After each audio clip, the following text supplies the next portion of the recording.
I'm Sandra Baiju, graduate student in Professor Paul Whitford's group at Department of Physics and Center for Theoretical Biological Physics, Northeastern University.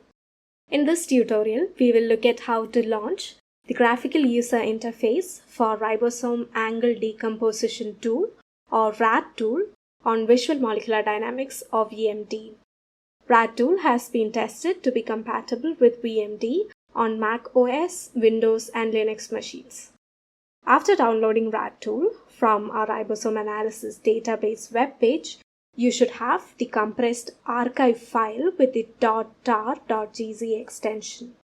First step would be to open and extract the tar.gz file by double-clicking on it, and you should have a new folder. Within this folder is the RADtool folder that has the README file as well as the files that need to be loaded on VMD to start RADtool. Let us first open VMD and look at how to launch the RADtool GUI.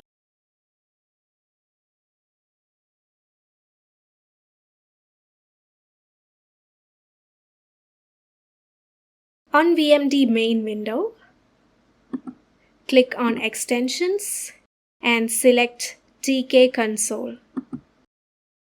Once the VMD TK Console is open, click on File and select Load File. And now using this browser prompt, go to the folder that has RADtool and select the load rad GUI.tcl file and select Open. Here you have RADtool graphical user interface.